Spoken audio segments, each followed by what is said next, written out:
Could the transfer portal be going to one singular session? We're going to talk about that more on today's show.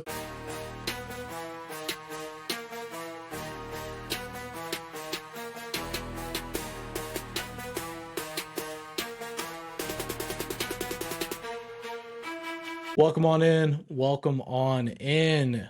Good morning or good afternoon, depending on where you're listening and watching from. Welcome on into the Cards Companion YouTube page. My name is Josh, and today we're going to be talking a little bit about some transfer portal fun stuff. So recently, as of yesterday, a great article from our man Chris Vanini over at The Athletic came out, essentially saying that there is a want and a desire to go to one singular transfer portal session. If you are a mainstay on this channel and you watch a lot of our content, you would know that this is something that us and, the agencies that we bring onto our show to interview and anyone that we talk to involved anyway with college football wants this change to happen, including ourselves. And, we've been preaching the absolute importance of this. And it may seem silly, but this is what is best for the sport going forward. And that's why I'm so excited to see this report come out from Chris Vanini.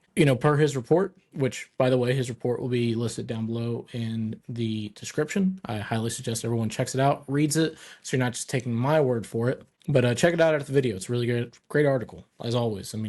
What else do they do at The Athletic? They put out great articles. But per his report, there is a potential recommendation from the NCAA coming out as early as next week. To be noted, this is primarily only involving college football. I know we're going to get basketball questions. This is for the college football transfer portal because that's the one that's screwed up, in my opinion. But there could be a recommendation coming as early as next week to go down to this one session. As of now, it has not been determined if they will go to a one session in the winter or one session in April, in the spring. If it were me personally speaking here, I would advocate for one singular transfer portal session in the spring, specifically in April, and make it a 3-week session. The reason that I would do that is, and we see it, this is the reason we're having this conversation. The month of December for college football is way too crowded. There's way too much stuff going on.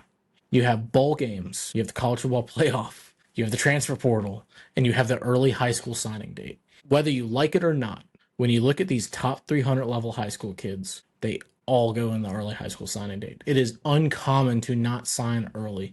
You're seeing less and less kids do it. It's way too busy. And then on top of that, you're worried about player retention and player acquisition in the portal in December. It doesn't make any sense. So let's just cut it out completely. Go to one singular date in April.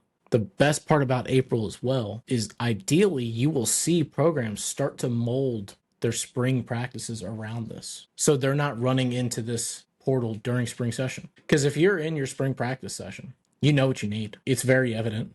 You're not having to play a game of, well, this guy might leave, what's going to happen. It just alleviates so much stress on the coaching staffs. This is a conversation, from my understanding, I've heard it from, agency, coaches, athletic departments, compliance departments, collectives, the players themselves. They want to go to this one session. I think it's too much of a grand slam to not do. I think this is something that the NCAA could enact that would actually people would get behind for once. So that's why I think this is something that will happen.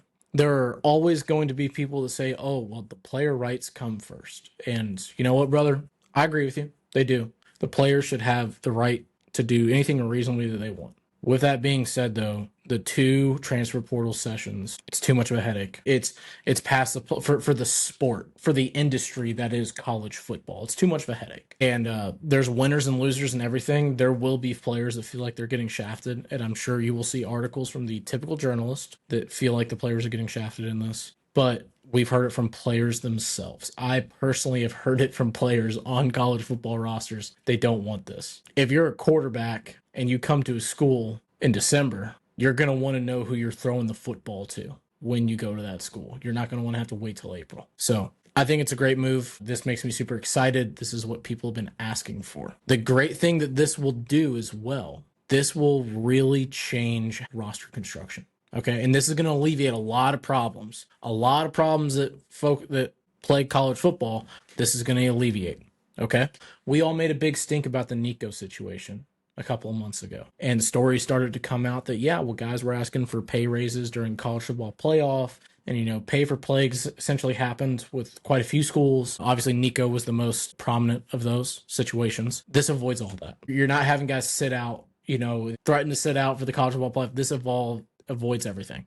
Okay. On top of that, you're going to see players less reliant on the transfer portal.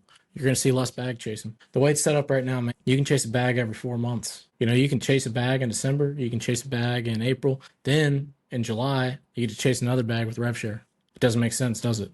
At least this cuts down on one of those situations and one of those time frames. Again, I'm all for players getting paid. I mean, that's mainly why I talk to you, is because of NIL.